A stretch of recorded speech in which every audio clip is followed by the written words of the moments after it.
Do, do, do, do, do, do, do. Ooh, guys, Avatar the live action Do we gotta say special. the temperature for the special? Or are we good? Sure, we can say the temperature for the special. Yeah. It is So in 60 Belgrade, degrees. it is 43 degrees. Okay, so Nicola, do you want to tell us your experience with Avatar before we start? Okay. So, Avatar is a show I'd always heard about. I knew it was a good show, and I know it was a popular show, but I never was able to actually watch it until freshman year, where I binged the entire show in the course of, I think, 3 days. Or maybe it was like a week, but it was like a short period of time. The reason I actually started it though is because on YouTube I stumbled upon what like finally pushed me to watch it is I stumbled upon a certain channel, a certain video from a channel called Overanalyzing Avatar. Oh yeah, you've told the I story. don't know if you've heard about him before, but but it was actually perfect because he started the series literally like right before I started watching the show. So, like, it basically synced up perfectly, where, like, every week he would put a new video in, well, not, like, every week, but, like, every couple days he would post a new video that's, like, over-analyzing each episode. That's what we're doing. And I'm We're like overanalyzing it. and then I was able to basically watch the entire show a second time just through him, and he does such a good job because he's, like because he's watched the entire show, like, 20 times. And like this is like his 30th watch through.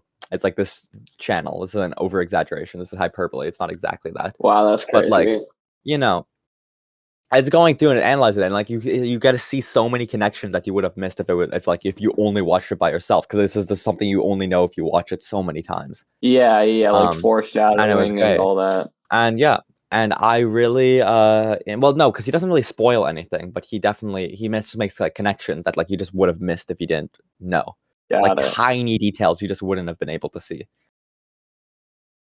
Yeah. Like foot scar continuity, or the fact that the moon never really works except for when it has to in Avatar. That's one of the running gags he has within his videos, is he tries to measure the moon, because there was like one part where like the moon is important. And like he's trying to like measure the time, because he was also like measuring the time until Ozin's comet, and he's like, "Why has it been a full moon for 6 days in a row?" and stuff like that. But I don't know. He's great. The show, I remember when I watched it, was great. And now let's talk about something not so great. No. I got to give my backstory of how I watched Avatar. Okay, you got to give the backstory. So I must have been in like 2nd or 3rd grade, and this was after it had all premiered. When I was sick, or like just when I was a kid, my family all watched it on like a weird proto version of Amazon Prime Video, and I watched the entire show, and I thought it was amazing, and I'd kind of like just I mean, that show is where many boys turned into men. Yeah, and then I knew so much about the show, and I loved the show, and then I was at some random like party with some of my mom's friends, and they were explaining what the concept of a spin-off was, and that's how I found out Korra existed. Oh my god. And then I watched Korra, I liked it, and then Okay, well then maybe when you said Korra is good is because nostalgia. Maybe. But I do think a lot of parts hold up, especially it being in 16:9 is so much better than Avatar's 4:3. Like, it's so hard to watch. It also comes because Avatar didn't it first air in 2007? It aired. Literally? Yeah, 2007. What month? I want to know if I'm younger or older than Avatar. I think it might have been like 2005. No, it was 2007, but what day? The Last Airbender. When did it premiere? Let me see. The first February 21st, 2005. February 21st. It is older than me. I probably watched it around when Korra was Really? coming out. Oh, I see. But it was first added to maybe Netflix in 2007 because Netflix has it listed as 2007. Or maybe that's season 3 is 2007. That's why. That makes sense. But 2005, then it's older than both of us. Still younger than my sister, though. So my sister never watched it, though. Yeah, I've loved this show for most of my life. Yeah. And then when I heard that they were doing a live action adaptation, I was like, "What the fuck, bro? This is not." What do you mean, the movie or the show? The show. Yeah. And I'm like, this shit's not gonna work. And I guess we were right. I don't know.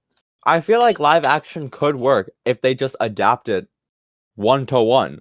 If they just literally say, take the entire animated show is the script and all the scenes is like the director's cues, and basically find people that look like these characters and put them exactly where they were in the show.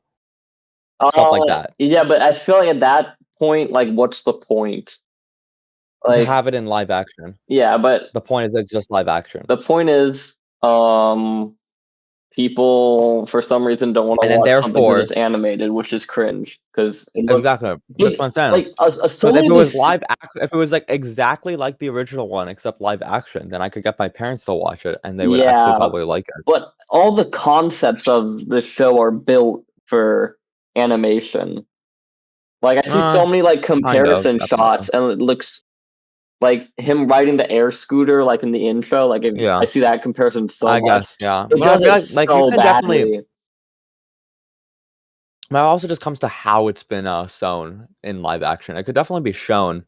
Better. All right. So, do we want to go? Let's go episodic order, timeline. I think we can just go episode by episode. Do we want to give a summary of each episode and then go into the faults of it? Yeah. Okay. I'll go episode 1. Episode 1 is basically it's called Aang, and it's 4 as opposed to The Boy in the Iceberg. It's basically 3.5 episodes stuffed together. So we start with Aang's half of the storm, then we go to Boy in the Iceberg, then the Avatar returns, and then only Aang finding out Gyatso's dead, that part of the Southern Air Temple.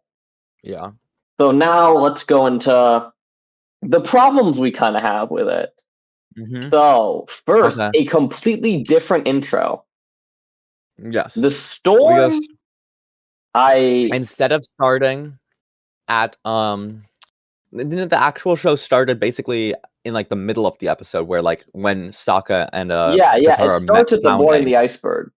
So this one kind of starts at like almost like the flashback in wasn't it a flashback in Southern Air Temple?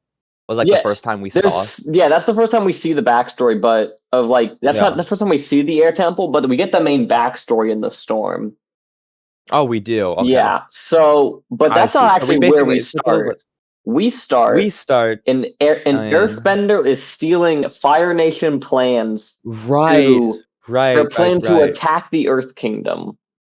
I forgot that they didn't even start in the Air Temple. I just completely forgot about that because that never comes back in the show, right? Well, no, they're like, that first scene has nothing to do with anything else. No, because then it's more of a surprise that they attack the air. It's because it takes place in the past. That's why it starts with a shot of Sojin's comet. It starts with Sojin's comet. Past.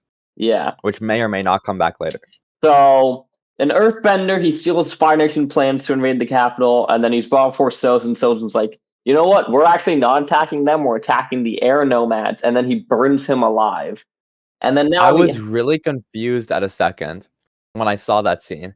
I'm like, because I was really confused because I'm like, why does Ozai look so old? No, it's Sojin. And then I remembered, oh, wait a minute.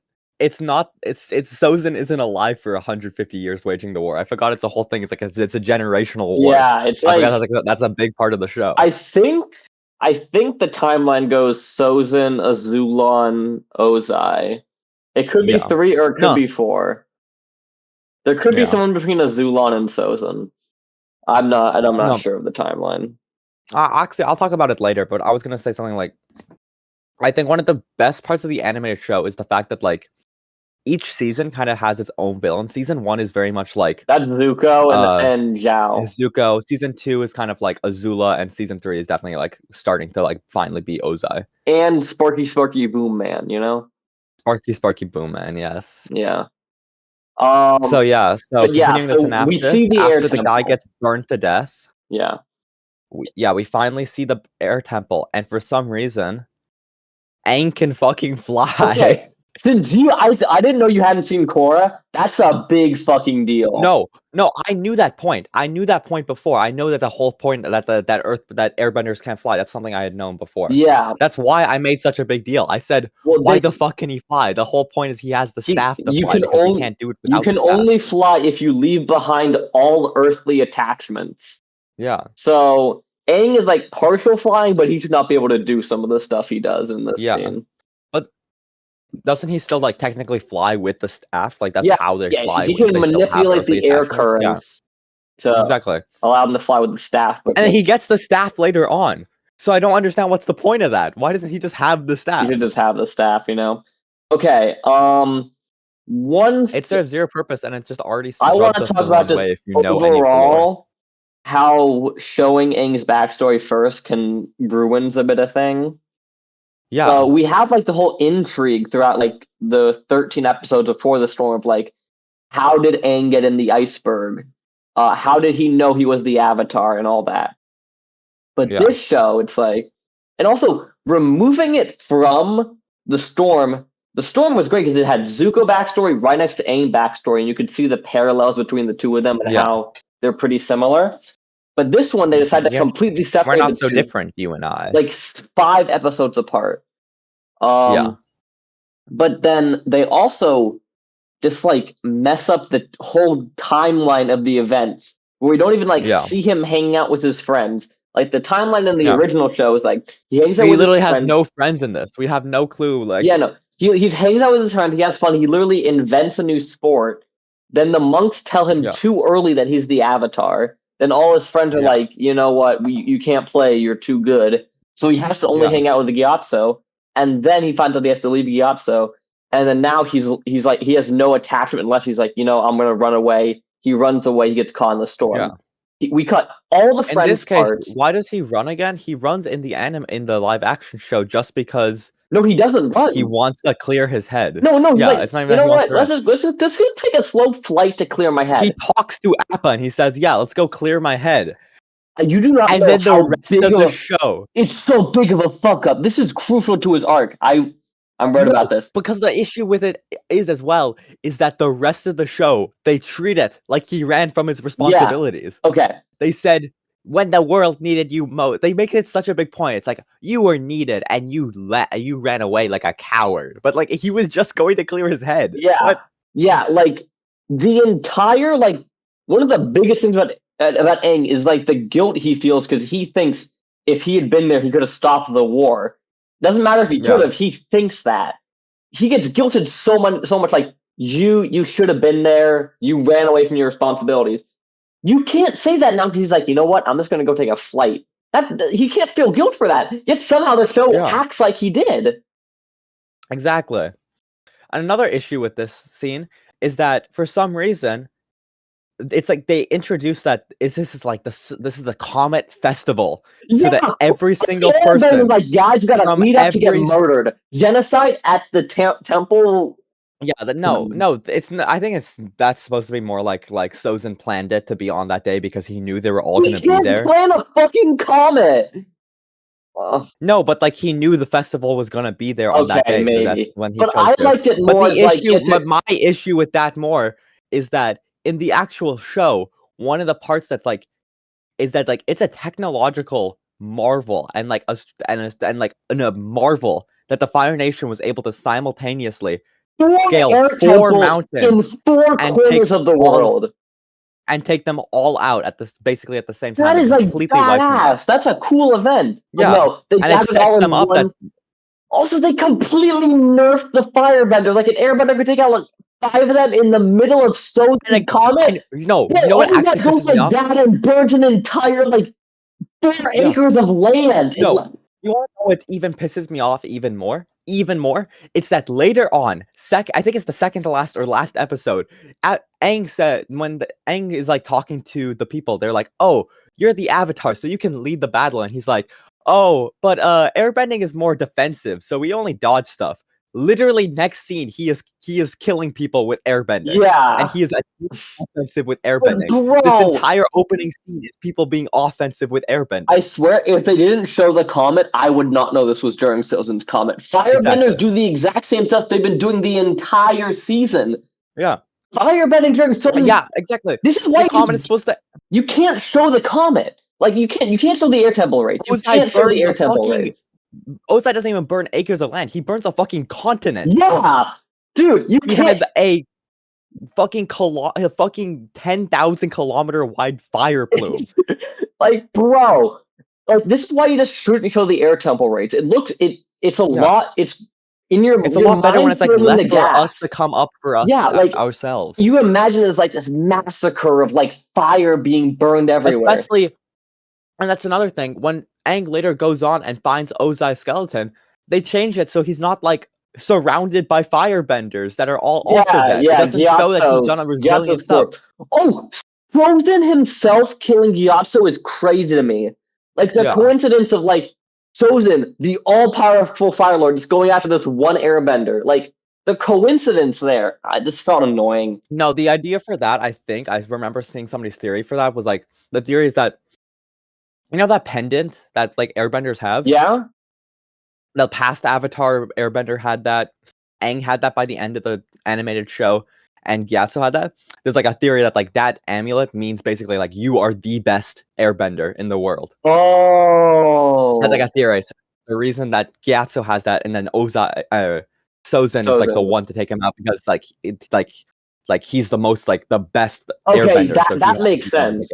That makes sense. Because that's kind of like a theory from actually the original show, because like it's also like the previous Avatar had it, whatever that guy had it, and then Aang finally gets it by the end of the show. So it's like kind of to show that like he is finally the best master in the world, I guess. Yeah. Okay, what else do I have? They nerf Sozin's comet. Then we have just him going for a storm, and then he gets stuff. That's just the rest of the raid. Yeah, the rest of the episode is pretty. Yeah, and then it's just like basically Boy and the Iceberg, basically. Boy and the Iceberg, and it follows pretty closely. But you can really tell, especially like. Oh my god! No, it's just the main issue. The writing is so clunky, especially when they have Gran just go out and say the opening lines of the show. It's so long. Just have that as the actual intro, or just don't have it. I don't need her saying it for no reason. Because the opening for this, where's the opening for this one? Where did they say it? And they say, what? I can't even remember what they said. But they the Four Nations. No, but they don't say that. They say a millennia ago. Oh yeah. It's just. But one thing is like, Sokka does not feel like Sokka. He's not like a giant sexist asshole in this episode. He has no character development. He doesn't feel human. And one thing, like Katara, she feels so like what's the?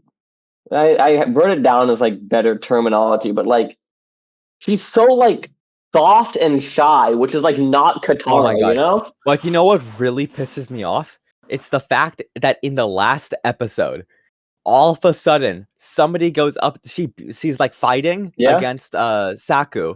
She still technically loses. But then Saku sends a couple novice airbenders to her, and they're like, Master Katara. And she's like, he said like no practice. And she's like, he should not oh my be God. A master And then she point. fights, and then she fights Zuko, and she's like. And he's like, "Oh, you've met a master," and like you're looking at her. It's like she should not be a master at this point. She is not. In the original, she like trains with in the show. She trains with Taku for like a month or something, and then she's really good. She isn't even like considered a master, even after getting fucking blood bending in the fucking animated show. She's still not considered a master. Yeah, I don't know. This shit really grinds my gears. What else? I did think there was one good scene is when it's like Iroh and he talks to Aang about Aang's like, how did the war start? And he's like, you know, Yeah. It was like supposed to be the Fire Nation trying to push for expansion under one person. I was trying to go over like the reason the war started kind of a bit early to show it's kind of a gray area. Here's one of my issues with this is that like I agree, like you told me this that Iroh and Zuko's relationship is good. Yeah. And I kind of agree with that. But I don't think Iroh is as good as he was in the show. He's definitely not. Iroh, because it feels weird to me. Every single character feels like it was written like in the live action. Yeah. Feels like it was written by somebody who like never watched the show. They like the animated show. They just like heard about these characters and they were like, okay. So Iroh is this guy that has like quotes about super mystical wisdom and like he's known to be super like drop words of wisdom. So every single one of his lines is like trying to play into that and like trying to have that. He doesn't sound whimsical in this at all. Like the voice acting for Iroh is like so iconic. I feel like a big part. A big part of that does come from that this voice actor. Yeah, this voice actor does not feel as like deep and interesting as like the original one. He's trying so hard to be whimsical, and you can't like try to be whimsical, you know? Yeah, you just have to be it. Yeah. What else? Should we start on to the next episode? I think that's really everything in the first episode. One thing I like that they did was in the original, they have Aang just go into the Avatar state and start water bending in the first episode, which he shouldn't really be able to do. So I'm glad that they kind of cut that. Well, I mean, technically, I feel like it kind of because the Avatar state is like technically like all the previous avatars like flowing through. But like it's not like if he's in the Avatar state, he can do fire bending because he hasn't learned it yet. I guess. So him doing water bending in the first I think like the idea is kind of like if like kind of like he still when he's in the Avatar state, he kind of has like the muscle memory, almost like the muscle memory of like all the other benders, which means like he can technically do those bending, but I don't really know. I don't think he's the thing is that point is completely countered because he does the water bending koi fish at the end without any training. So we'll get to that later. Yeah, that's another point. We'll get to that later. Yeah. Okay. Jesus episode Christ, 2. That part pisses me off. Sokka called Warriors. This one is basically they completely get rid of the past, like the one with the fish. Yeah, they completely removed the original reason Aang goes to Kyoshi, which is supposed to be like he's fun. He's doing so basically the stuff. first episode is Boy in the Iceberg, Avatar, the Southern Air Temple, and what's it called? And Aang's half of the storm. Yeah. Yeah. A lot of them are like stuffing 3 episodes together into one. The next one I think is just Warriors of Kyoshi. I don't really know. Just Warriors of Kyoshi, and then for some reason, Katara gets the waterbending scroll, but it's from her grandmother. That she got in like almost like imprisoned, maybe. No, she got that one in the waterbending scroll, but they do none of the concepts of like where Aang's better than her and she's mad about that. They just take there's a waterbending scroll. We're gonna take that, and then she has it. So it's just some practice. I don't remember. But in the original, in the Warriors, did they already start? Did what's her name? What's the name of the main Kyoshi warrior person? Suki. Yeah, Suki. Did Suki and what's his name?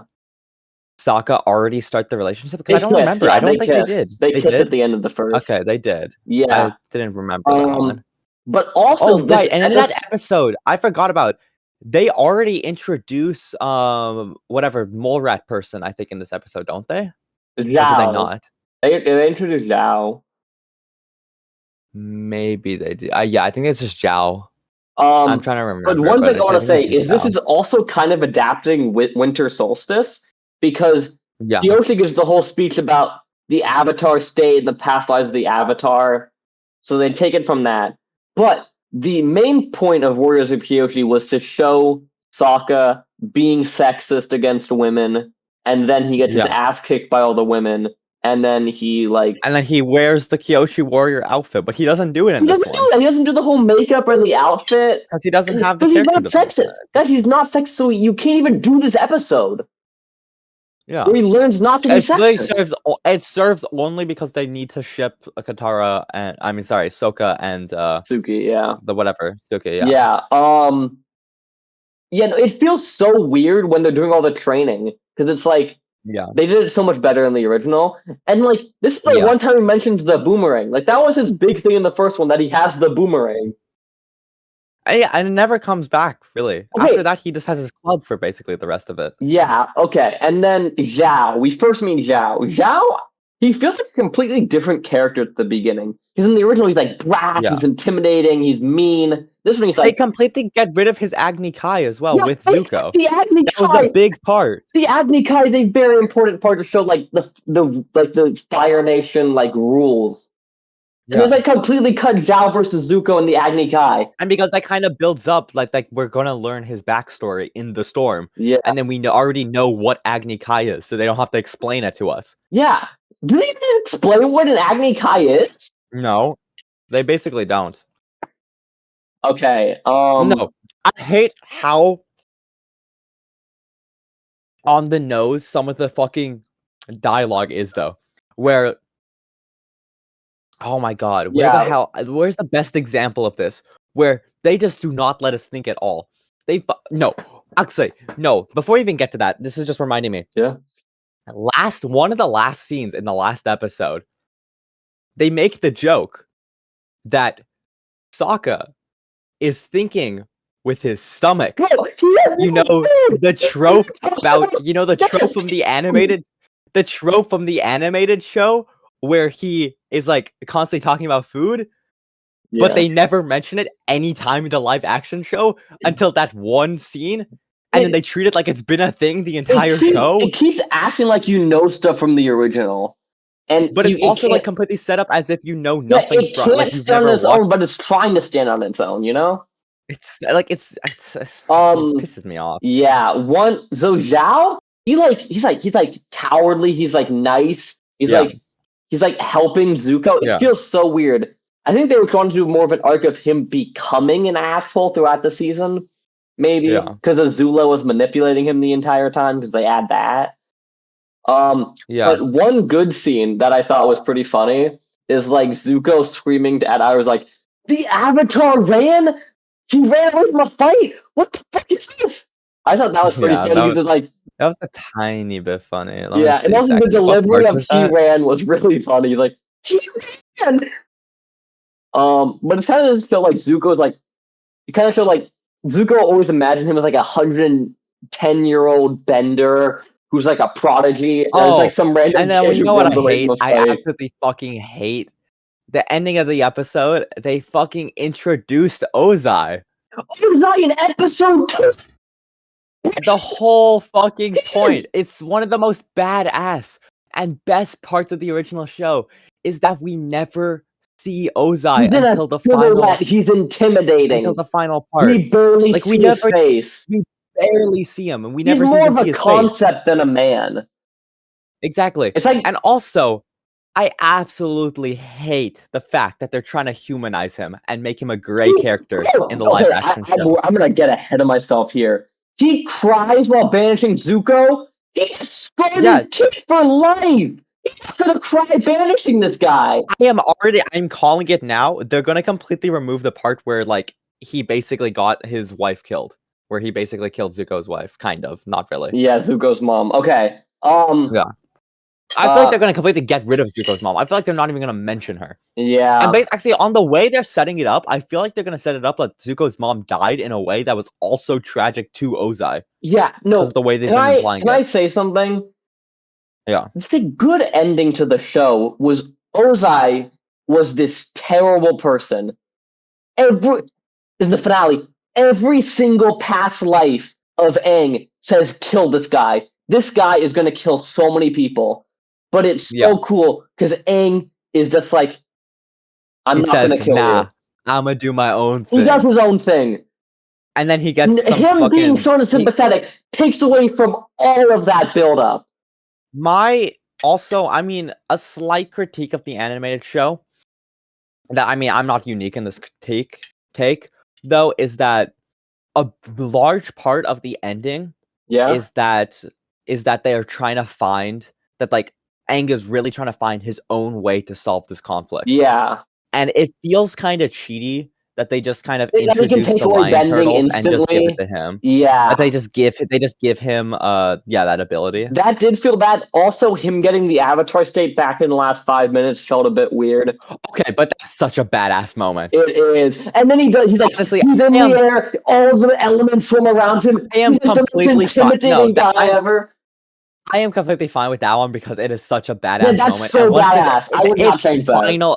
It is the final episode. That's when like they can pull out all the stops. And Yeah. that's like when they can do. That's when they can kind of start getting lazy. That's when they can start kind of doing like moments that like might not get away with at other moments. He's like throwing fireballs the size of mountains. Yeah. And then Aang's pulling out like that's every what I kind of like. bending. The main issue with also the final fight is that it doesn't really feel as much like a fight as much as it's because like it's split into like 3 parts basically. Four. The first one, 4 parts, Yeah. Where basically the first one is very much like Ozai has the upper hand and Aang's running. Second one is kind of like Aang kind of gets the upper hand and now Ozai's running. Yeah. And then third one is like kind of like Avatar state, and then fourth one is kind of like. I was just saying the episode, so it's common to split into 4 parts. But I see why the fight is 3 parts. Yeah. So it feels more like it's just like they're running after each other the entire time, more than a fight. Because they're like never an opportunity. It cuts between like 3 different fights, 4 different fights at the same time. You have Avatar, Aang versus Ozai. You have the taking back of Ba Sing Se from the White Lotus. You have the attack on the airships from the other people of Team Avatar. You have the last Agni Kai with Zuko and Azula. It's like cutting between 4 different battles. It's so cool. Mm-hmm. Okay. Other parts about episode 2 I want to say quickly. Kyoshi literally is like, you ran away. He didn't run away. We saw this an hour ago. He was just trying to clear his head. Yeah. I thought it was cool that we got to see Kyoshi pulling out all 4 elements, because if we don't get a season 2 or 3, it's cool to see a full powered Avatar. Yeah. Explaining Avatar possessions in shrines is good, because I was always confused in the original where it's like, how can Roku come back to life and do all this stuff? They explain it in the shrine of an Avatar. An Avatar can possess the body of the current one. Yeah. Except like kind of, not really. They kind of bring that back at the end where like he can't do it because his body is like not good. Yeah. Episode 3, Oh my God. this one, the intro kind of pissed me off because they already introduced Azula. They introduced Azula, but also you see the Fire Nation resistance. We see the Fire Nation as kind of this one-dimensional threat, always bad guys. And then it's subverted in season 3 when it's not until the chapter that's like finally like we are in the Fire Nation.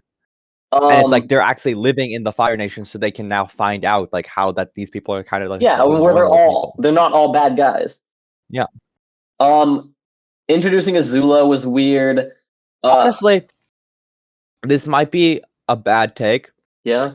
But I think it's not that bad that they introduced Azula early, because I think I see that they're trying to do her whole arc that was like the last couple episodes that was really rushed in the animated show about her going insane. Yeah. I think they're trying to do that better in this show, because they're already definitely building up the fact that she has very much issues of not being seen as good enough. Yeah. But I don't think they're doing a very good job at it. First episode of season 2, because I'm rewatching the original. She does the lightning bend, and she has one hair out of place, and she gets so pissed. So, but I don't think any of the Azula or Ozai scenes were necessary. You could cut them, and no one would It really notice. was not needed. Yeah, because they don't do anything. That's why it's like it's not needed. They're like, ooh, fan favorite character here. Woo, have fun. I thought the scale of Omashu, like when they do the wide shots of like the whole city, it made it look so much bigger than it did in the animated series. So I really liked the effects they did for Omashu. I think the effects throughout this show are really good. Like some of the wide shots they have, the CGI looks amazing. Really good. That's what I'm saying. If they had just because that's one of the things that pisses me off most. We don't see a lot of earthbending, framework, but in the intro scene. The intro scene, the earthbending was amazing. Yeah. they had all the ingredients that make a good show, and they threw it out the fucking window Yeah. and then pissed in your mouth. Sometimes I think the problem is the writers were like adapting Avatar, so they're like, you know what? We don't need to But the explain writers some of never this stuff. watched Avatar, clearly. Well, what I think some of the stuff they were like calling Aang out for running away. They stole that from the animated series. They're like, No, because some of that is definitely like some episodes were probably. I feel like there was like a major missing communication between the writers, and like some writers have actually seen the show and maybe even grew up with the show, they need to have while like a the other ones connected did not. showrunner, like connecting all the episodes. Because Yeah, there's also another episode where Boomy is like, Aang, you've been goofing around. He does not goof around the entire episode, the entire show. He doesn't know. He doesn't know Yeah. goofy side adventures, and they call him out on it. They need these writers. They need all these writers in the same room, talking through each of these episodes, so they're organized. There's so much miscommunication there. Yeah. So yeah, then we see Omashu. We already meet the. Oh wait, we already meet. They kind of get rid of the entire. Oh, because because this is in season 2, but they get rid of the entire. Oh, that's episode what's it 4. called? Cave of Two Lovers. Oh no, episode 3. No, I'm talking about the. Northern Air Temple? They already introduced Warble? Azula's 2 people. Ty Lee and May. Yeah. And they don't do like the backstory of how Azula like found them again. Yeah, no, and stuff like that. I'm on Return to Omashu. And I kind of like those because those ones like kind of introduce like who those type of characters are, because like we see that I forgot the names of them, but like Ty Lee Acrobatic is like Girl was doing and May is the Ty Lee was doing acrobatics, so like we know that's kind of like her fighting style. That's kind of like how she's gonna be. Also, she's coming in the episode, she talks about like her like spirit and her like chi and stuff like that, and that explains how she does like the whole like punching people. I do find it really funny that they already bring in the archers. What are the name of the archers? Those archers were in season 1. I remember, but I mean, like in this episode, in episode 3, Azula is training with those archers. Yeah, which is kind of funny to me. Maybe I don't know. Maybe it's just like Ty Lee and May do not act like Ty Lee and May. Like imagine like this is like baseline, and this is how like emo May is. They go like that, and then for hyper energy, this is Ty Lee, and then they go like that.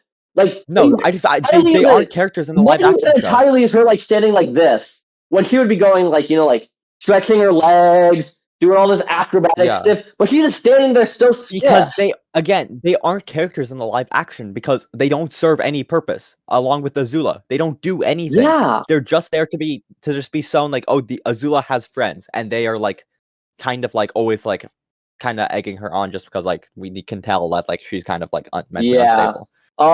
I did feel. I don't think you understood. The reason I love these archers so much is because they say it in the later episode. They say the iconic line, they can hit the wings of a horsefly from 1,000 meters away. Yeah. But the reason it's so funny is because if you watch Over Analyzing Avatar, it's so funny because he goes through and shows how ineffective the archers actually are, because he shows how they're actually so ass and they miss every single shot in the animated show. I know, but in the live action, they actually are competent. They actually do stuff. Like are actually good archers. One thing. Let's see what else happens. Kyoshi, she's like, she gives him a vision of the finale being like the water tribe is about to be attacked, and I think this was a replacement for Sozin's Comet. They needed something to force Aang to the Northern Temple quickly, but they didn't want to say Sozin's Comet because that would have forced them on a greater timeline. So like, we need a reason to get him to the north. Okay. So then after that we have the Mechanist is already introduced along with Jet. What we combine Northern Air Temple and Jet in Omashu. Yeah, the only air temple we visit is the Southern Air Temple. We only see Southern. We never even see the other ones because all the other people went to the Southern Air Temple to get wiped out. They didn't do that.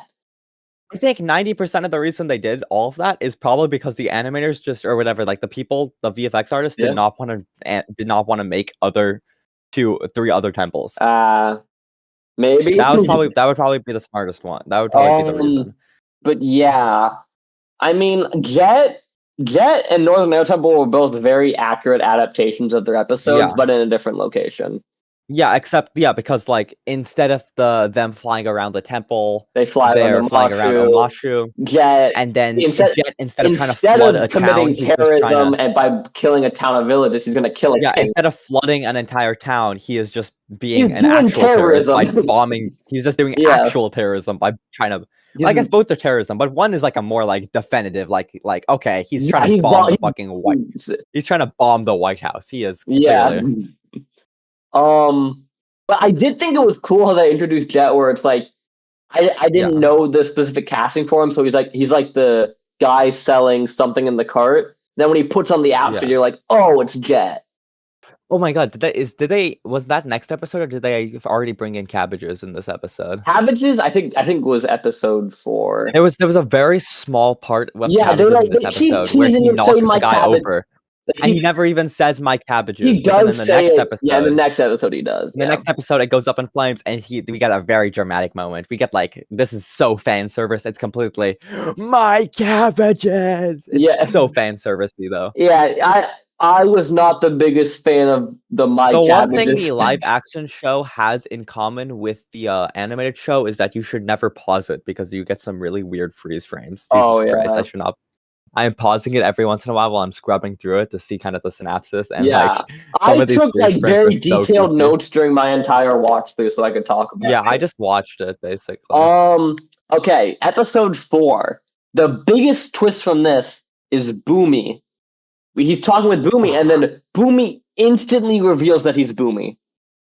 They basically take like who Boomy was before he revealed himself and make that his entire personality. Yeah, no, but not even like the fun parts of him. Just being an asshole the entire time. He's mean, he guilt trip Aang the entire time. It's like they heard that like Boomy is this character who is kind of crazy. But like instead of hearing like goofy, I think they just heard like crazy and they say like, oh, he's a crazy leader, as in like he's like almost like a bad leader because of how crazy he is. Yeah. And stuff like almost like a whatever, like a crazy king almost like trope thing like that. Boomy would never be this mean to Aang. Like it is crazy how far this guy goes. He's like, you caused all this suffering. Boomy would never in 1,000 years say that. He's an asshole. He's completely different. He's no fun. He like what when he goes on the slide. Boomy would never touch those slides in his life. Okay, then they and then they bring in Secret Tunnel. They steal the Cave of Two Lovers. Just from season 2. They just steal that episode. They combine Secret Tunnel with Cave of Two Lovers? Secret Tunnel is in Two Lovers. It's the song that's in Cave of Two Lovers. That's what I thought. Yeah. Yeah. I just always remember it as Secret Tunnel. Yeah, the secret, and it's like they don't even do the full song. They like do it in the background, and then when the Secret Tunnel part goes, because that's it's fan service. It is. But I did think I thought that the animation that they did for like revealing like the backstory of the people was really cool. Okay, here's an example of how on the nose the writing was. Yeah. Let me get the subtitles on so I can read you the exact line. Is instantly they see the quote. They read the quote that says, what is it? It's like love is brightest in the dark. Love is brightest in the dark. They like instantly read that. And then right after we go back to the tunnels, he's like, I got a feeling. I got a hunch. I got a feeling. Turn off your lantern. And they like already see the crystals, even though the lanterns are on. In the original, it was literally like I was accidental. I was just on this episode, and Katara they read the quote. Katara's saying, "I think we should kiss. That'll solve it." The light just goes out accidentally. Here's and the then part. They get out through the light, and then Sokka gets out through the badger moles. Yeah. Here's the part that's so on the nose. This is like one of the first example of on the nose writing in the show. Sokka says, "Love is brightest in the dark. Get it? It was a clue." The acting, I don't want to be too mean because these are literal children, but the acting did feel very stiff. No, he says, you have to let it go dark to see the crystals. That's how you find the path. Like the voice acting started a lot more smooth. You don't have to explain that. We can figure that out. Like, if you just say that love is brightness in the dark and leave it and say, "Oh, that's the clue," you can just leave it at that. From there, we can deduce that like that's how the crystals got brighter and that's how you find the path. You do not need to tell us that. The audience is smart enough to figure that out. Yeah. Okay. Iroh, twist from last episode, he gets this in is prison, kind of and then it adapts the solstice where what's it he's called? like captured by earthbenders, and then It captures what? No, I can tell you the 600-day siege of Ba Sing Se. I thought yeah. They kind of like that I thought was really good because he gets it wasn't. confronted by They didn't even. They don't. They exclude imprisoned, right? Imprisoned isn't even in Imprisoned this is not in the the live episode at action. all. There were a couple that they completely cut. They completely. It wasn't was it the Wandering Scroll? The waterbending the one where scroll Iroh's that had kidnapped. Iroh. Is the Iroh No, kidnapped that's in the solstice. Well, that's waterbending winter scroll? solstice. That's Jet. Then it goes Great Divide, which we skipped, which is No. honestly fine. Great Divide isn't that good. No, bro, it would have been so funny to see Great Divide in live action, though. They just adapt the No, but worst here's the theory. episode. The Great Divide, except instead of 2 sides, now there's 4 sides. That's good. And instead of 1 scorpion, there's 2 scorpions. Okay. Yeah, but I thought it was really cool. Isn't the Iroh like way further on? No. It's winter solstice. He's taking a hot bath or a hot spring bath. Which one is He gets Winter captured by Solstice? earthbenders, and then Zuko saves him. Oh, Winter Solstice and the Spirit World Part 1. Yeah. So I thought it was a really good scene because it's Iroh is being transferred to this prison, and then he gets confronted by the brother as someone who died during the 600-day siege of Ba Sing Se. Right, because it's also Avatar Roku at the same time. Yeah, right. They Because that's completely kind of cut Roku. I want to talk about that when we get to it, but they cut they're like, what if we split Roku into 3 separate people? Yeah. But you talk about the 600-day siege, and I think it's really good because it gives the second side to it definitely Iroh. humanizes it because it gives but it also like kind of humanizes it because it definitely gives like the victim's soldier. perspective. Yeah. Yeah. My main issue with this is that Iroh was not butt-ass nude while fighting the Earthbenders like he was in the animated show. I wanted to see some cutie. I wanted to see my little Pookie Bear Iroh. Yeah. And then we get a flashback to like his son dying instead of getting the really heartfelt episode short. I know of him singing about his son. Unfortunately, maybe they'll do adapt it later on. overshow it. Like it's really cool. Like that the big reveal that it was his son died during the 600-day siege because it also shows why he decided to not continue to be the Dragon of the West. He decided to take this more. Oh, and here's another example. When we start that scene, you know what it starts with? It starts with 2 random people saying, wait, let's go back a second. It says, it's just 2 random people saying, is it true he abandoned the siege? Yes, after his son was killed. So his son dies a hero and he'll forever be known a coward. And that's while they are walking away from the coffin of his son. Yeah, it's very on the nose. It is so on the nose. Jesus Christ. These writers were smoking crack cocaine and blew all the money on that instead of just writing. Okay, Boomy like confronts Aang saying like, you have to stop goofing off. You have to stop goofing off. Boomy is the goofiest character in the show. Yeah. And but also it doesn't work because he doesn't do any goofing off in the entire show. One cool detail. I liked how they made the whistle that Aang has throughout the show. It was made by Boomy. That's a cool detail. It gives more depth than him just randomly buying it in a market. And then we have another flashback where Iroh gets on Zuko's boat. I thought that one was pretty good. They do kind of overshow the backstory. It did work best kind of more vaguely, but I mean, they went to show all the backstory in this season. So I thought it was a good scene. Great. Episode 5, they completely changed the solstice. Spirited Away. Is this a reference to the hit animated show Spirited Away? Okay, here is what happened. Yeah, they completely change everything. So basically, they find some burnt forest. For some reason, Aang is so pressed about a burnt forest. He said, "I can't believe the Fire Nation did it. It's all my fault. How many other forests will burn because of me?" He's, like, Yeah, treating it like an entire village burnt to death. yeah. Like, thousands of It people was died. also. It is a forest. Forests regrow, and it is so on I the mean, that's nose the because point. That's the Katara point of the literally scene where says that. Katara says it'll regrow. I think they talk about it kind of like it was like the animals don't have a home, but it is still kind of a bit of Yeah, an overreaction. But yeah, keep in mind, Aang is a monk, so they have a big yeah. connection to nature. But is Aang fucking stupid? He knows how like, that forest fires naturally happen and then regrow, or does he just Yeah. not know that? Um.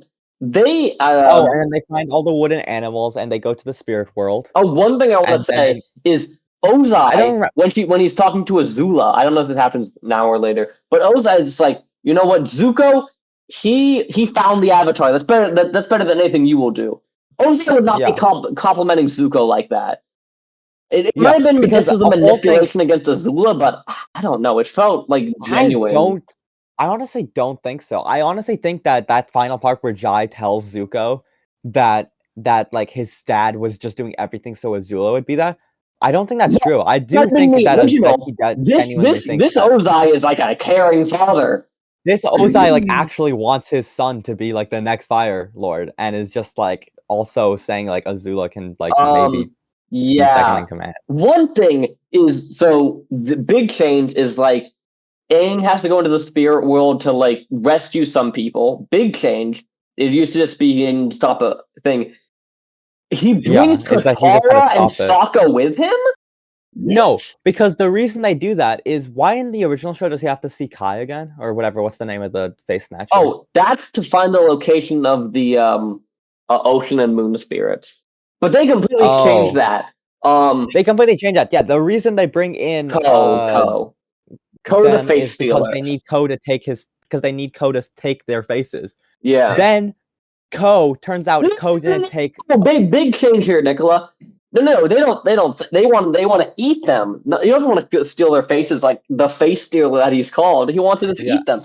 But Well, one no, thing. I think the way it's implied is that the faces kinda, like, are the souls. Okay, Because, like, yeah, if you yeah. saw the part where he ate the person and it, like, they left, like, no trace, it's like you saw the person kind of became an inanimate corpse, and I'm assuming that's kinda what they did. They Mm. basically changed it so that instead of being, like, a thing where if you show any emotion, he'll take your face, which was such a cool That scene was in a the cool original show. concept. Yeah, I think they do Kai I think or Ko, yeah, he is really good, but he just isn't though, like, I mean, like, his design and, like, his, like, the movements and, like, his, like, ability to change faces and, like, that stuff is really good, yeah.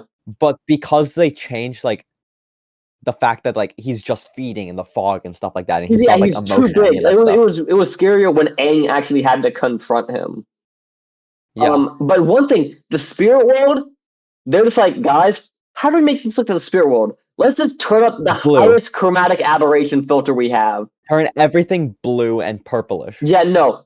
I think I noticed it's more for Kyoshi, but like when Was the owl actually in it had the one original sea series? tongue, bro. Do this. How are we gonna do the desert? How are we gonna do the desert? Oh, When Wan Shi right! Tong already Right! knows Aang. It's the spirit of knowledge! That's from He's the from fucking the way. and then that leads to Appa being kidnapped, which How do leads to you an do this? entire How do you do season 2? You're messing up my parts. they're just gonna have to bring him back, and that's it. That's the only way they can do it. I Yeah. mean, he is awesome in this episode, but Jesus Christ, Oh no, Wan it Shi Tong, messes up the he shows future. up in one scene. Yeah, but I mean, I don't know. He is kind of awesome because it's Yeah, like yeah. you are interlopers, except for you, Avatar, because like that's your Yeah, job. yeah.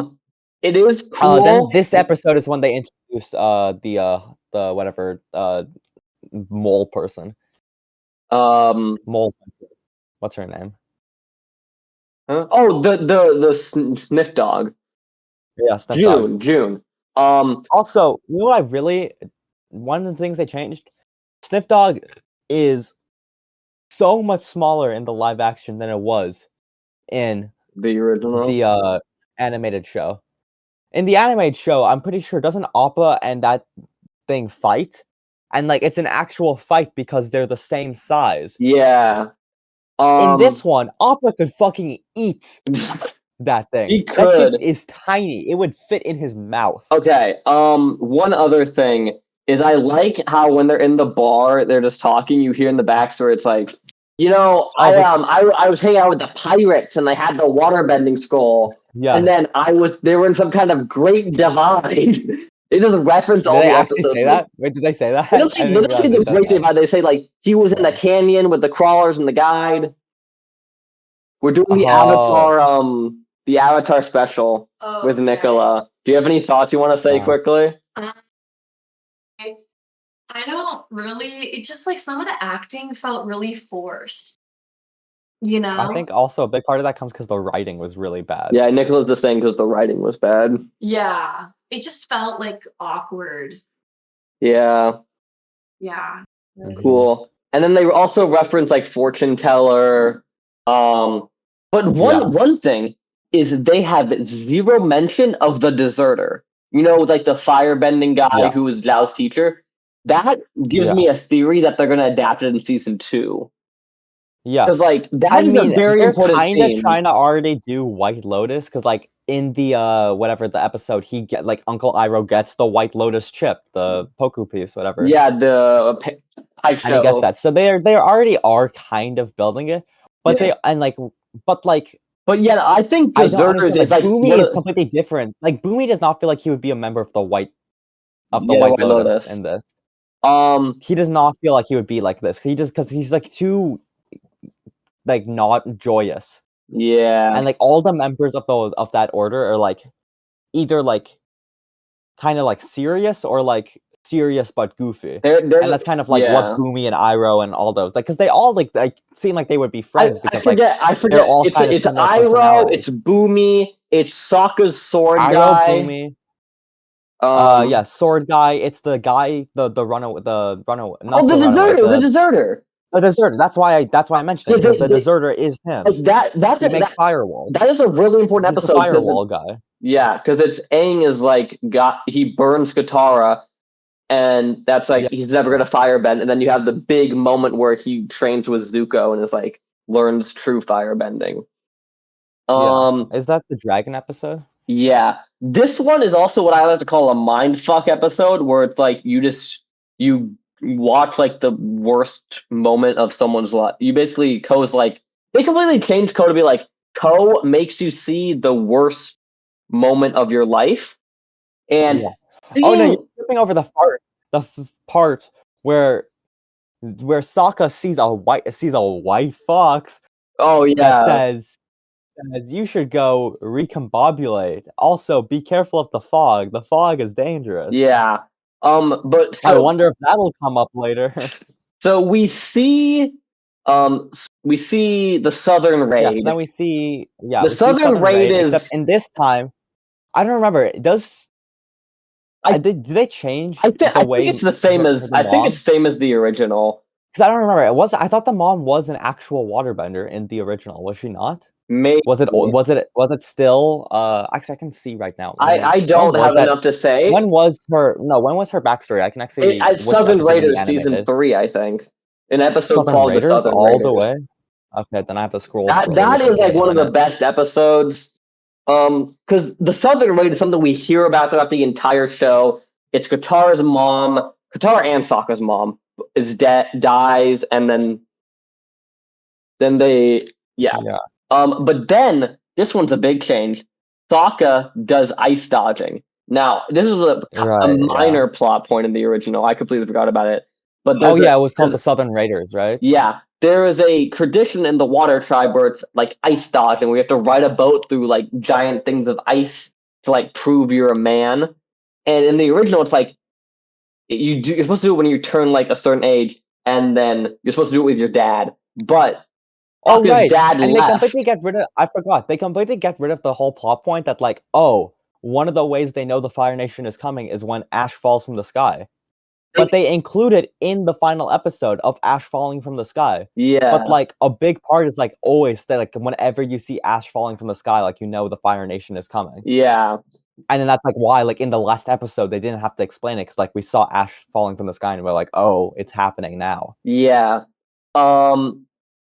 ice dodging. He doesn't ice dodge, and then he ice dodged with his dad's friend in this episode. And it's supposed to show like it's supposed to be a cool moment. This one, No, he because does ice dodge. I thought they just captured all the waterbenders. They never, because in the live action, they just fucking torch her mom in front of her. Yeah, I'm pretty sure in the live action. Oh, but that also comes because in the animated show, nobody actually like dies. Yeah. On screen. That's probably Like, a even- Nickelodeon rule because they kill Yeah. a ton of people on screen in this. In this show, people are fucking burnt to a crisp Yeah. on camera. Yeah, It's like a freaking it's still- Jujutsu Kaisen moment. It's still TV PG though. Yeah. Okay, Like, we don't really see them. but it's Like, they get lit on basically fire, but we don't really see them die. basically Sokka's worst moment is his dad being disappointed at him for ice dodging kind of like, badly. I don't understand. The rest of the show, it treated like he finds out that his dad said that in this moment. But I thought these moments are supposed to be like him reliving this think moment. he did relive it. I But, don't know. But like the rest of the show, he kind of treats it like he just found out that his dad didn't actually didn't really approve of him. Yeah. I do So I don't know. think That part was confusing I to me. I think don't know. Ko works better as this random guy we saw who felt like he had like 10 pages of backstory to him, but we never got it. Yeah. Also, now I he's don't like a understand main why did they antagonist. change it to instead of being what's his name? Instead of Roku's wife or whatever, Roku's whatever girl being stolen.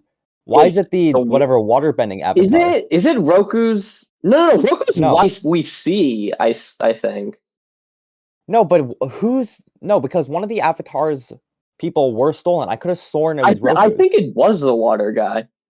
I'm pretty sure it was. Let me see. Maybe look it up. When was Kai's episode?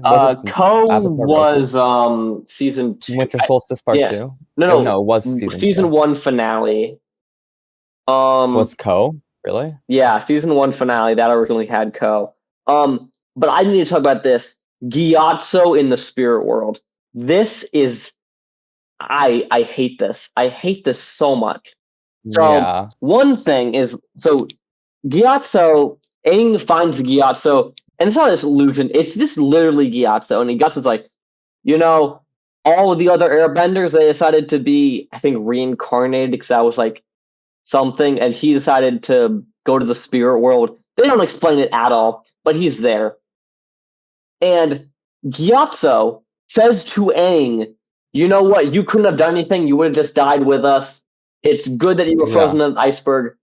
You can't say that. You can't say that. That is like what defines Aang's motivation. The guilt he feels. But Gyatso's like, no. You know what? Don't feel bad about any of that. It's fine. It's fine. And then Aang's just fine. He's fine. You can't tell him that. Because Gyatso's like the one person that could say it to him and then he'd believe it. That's just about bringing Gyatso back. He was in one episode and then he died, and that was very, very important to Aang that he died. But now him seeing him again, I hated it. Yeah. Ko did get like an entire backstory explained with like the idol, and they're never gonna bring that up again. So I don't know why they're like the idol. The idol's like the mother of faces, and Ko is her son, and something about faces being all that. That was kind of stupid. Yeah. And then I do want to, you see Roku, but Roku doesn't like explain everything except Ko's backstory. Well, Roku was like the main mentor to And then Aang. for some reason they introduced this thing like Koi just wants family. We have this little statue that's like represents the person that gave identity to the world. Yeah. And it was the mother of Ko, and Ko just wants to be loved, and she'll be willing to trade. We never see when Aang finds this amulet. No, he gets it. He gets it on the wall at the shrine. Oh, he just grabs it from the wall. Yeah, because everything is in the shrine for some reason. The fucking knife needed to kill the spirits in there. Everything's in there. And also they get rid of the part. No, I need to talk about. They also get rid of the part where he needs to go at a very specific time when like the sun aligns. We'll get to that. We'll get to that. We'll get to that. I thought it was a cool subversion where Aang like listens, and then all the fire sages are knocked out because that's completely different than the original. So we're like, what's happening? And they're like, oh, it's June, and then June paralyzes him. Yeah. So and then this is basically them combining. They have Blue Spirit. This one's basically an adaptation of Blue Spirit. Oh, right. This is Mask. Yeah, I we're skipped on Mask masks now. We're on masks now. Yeah. Yeah, this one we right. also we get Zuko's backstory in this episode, and I do think it was good showing like when they're at the meeting No. talking about the battle plans. It was good up until the point where we get to the Agni Kai. I'm gonna rant about that for like 5 minutes, but like he messes up at the meeting with the generals. He's like, what if we do the pincer maneuver? And then he's like, that wouldn't work. But what if we do this? Like, I think they're earthbenders. He's not knock him down. So showing that he is Blue Mask unexperienced. is also done really well. I think it's a really good adaptation of the actual Blue Mask. The Blue Spirit, yeah. Blue Spirit, yeah, I think it's good. I want to say something about the Agni Kai. Not the Agni Kai. I want to talk about this scene first because it's one of my favorites of like the entirety of season 1. Which one? The Blue Spirit? It's Zuko as the Blue Spirit, he saves Aang from in the original he saves Aang, he gets knocked out, and then Aang takes him away to a forest. And then in the scene he's like, I had the worst thing about being born 100 years ago. I had friends in the Fire Nation, and then we're at war. It's so sad. And he's like, do you think if we knew each other back then we'd be friends? And then Zuko immediately goes for a fire punch for Aang, and he runs away. Very impactful. I don't think scene. They would have been friends. It shows Aang is trying to extend an olive branch, but Zuko is too blinded by that, so he just immediately attacks. You know what didn't come before in the original? Them talking for 3 minutes to each other. Aang and Zuko, they start talking very casually. Zuko throws no fireballs. So you have the entire scene of them just talking about like a paintbrush. And that'd be a good scene on its own. Well, it's not really about the paintbrush, but it's not about the paintbrush. But having that scene of them just talking casually removes the entirety of the impact from Zuko not even saying a word before trying to throw the fireball at Aang in that scene. They completely ruin it. They ruin so many scenes by adding too much. I also don't like? What? The fact that where's the line? I want to see the line where Aang basically says Iroh's big questions line. Yeah.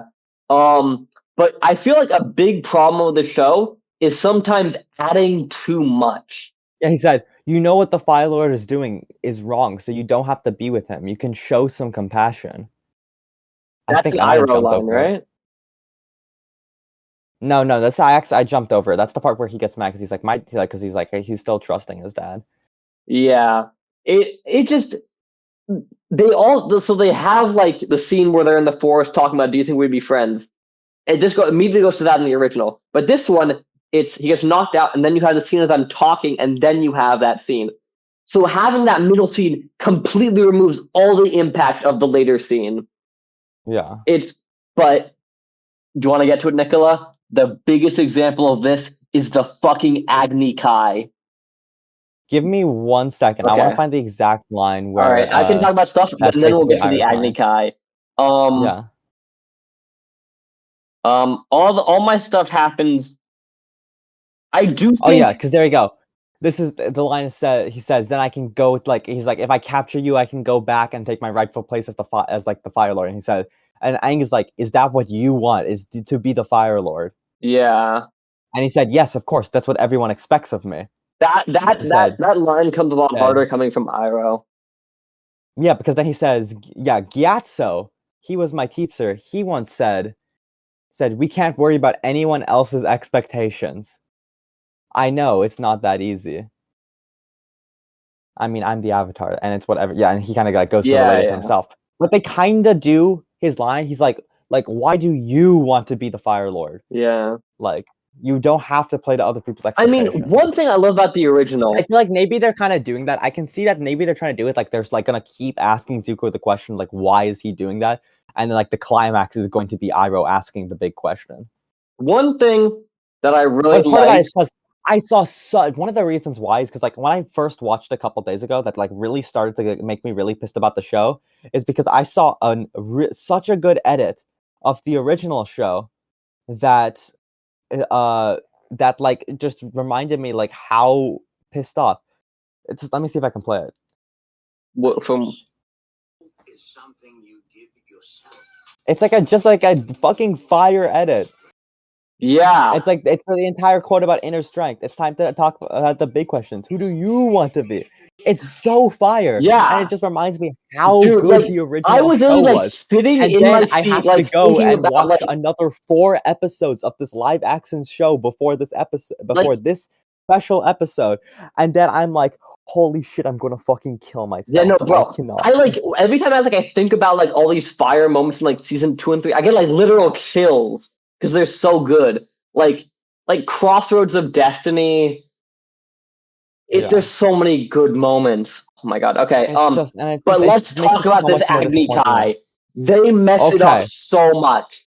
So first, already we can see let's talk about before already. Can we talk about the original? Let's So talk, the we can talk about the original- original, and then I'll talk about some of the issues with the live action. So the original, it's Iroh, and he's talking to the crewmate in like a storytelling style. Like, do you guys know how he got this scar? The war general meeting, and then the Agni Kai. Zuko turned around, and then he thought he'd see the general, but he saw his dad. And then he kneels, and he's like, "I won't fight you." And then Ozai is like, "You're a coward." Burns him with the eye, pans away. Iroh can't even look. Azula's smiling, and then Iroh in voiceover says he was immediately banished, never to return until he found the Avatar. End of story. But in the live action, okay, yeah, I can talk about that. So first off the bat, we can see Ozai completely. Yeah. Because he's already been introduced as a character. Yeah, he's a shadow in the original. You never see his face. It's not the badass moment not the badass environment where it's like some pit surrounded by a massive audience. It's just it's the same dueling place Azula's in. It gives no impact to it. And what makes that original area is because then it makes sense why Ozai is in darkness, because it's a dark room. Yeah. It's like only lit by fire. In the original, it is shown that he refuses to fight, and that's why he gets the scars, because he doesn't block the initial blow. He fights him. How And do yeah, you exactly. fuck this up this much? I'll get to that because in this one he like initially doesn't fight back, but then he does. He does, and then like the whole point in this case is, in the original, the whole point is like because he didn't fight back is why he was banished. It showed that like his father saw that as like Ozai saw that as like that's disrespectful. Like if you're not gonna fight back, that like says like you don't respect me as an opponent, and that's like why he is banished.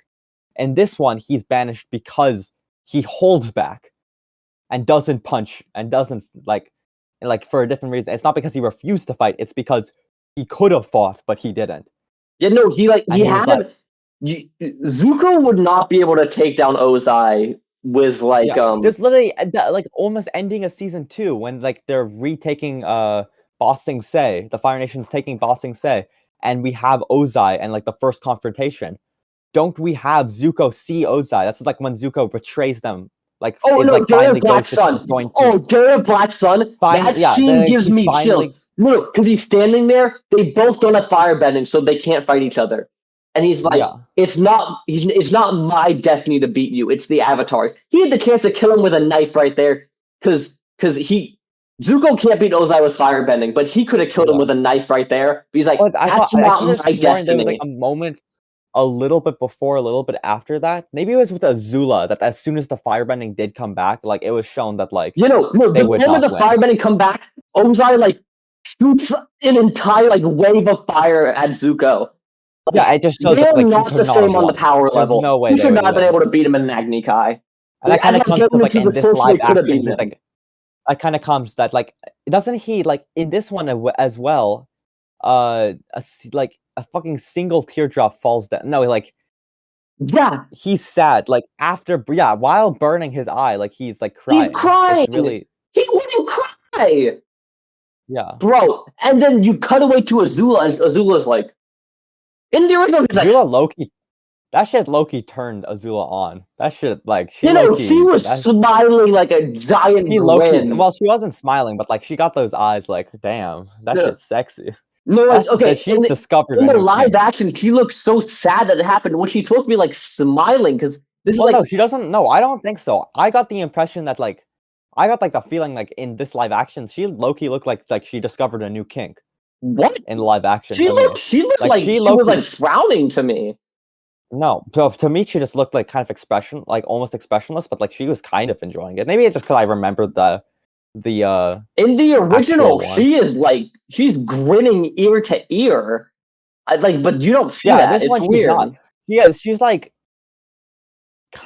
no, I don't know. To me, she looks like she doesn't look like smiling eye to eye, but she definitely doesn't say like. I I don't think think she she looks. should be smiling eye to eye. It's supposed to show that like I she's don't think happy she that looks. her Yeah. brother Well, obviously, has yeah, but she lost. doesn't You look know. sad in this one. I don't remember her. She doesn't look. To me, she doesn't look sad. Um.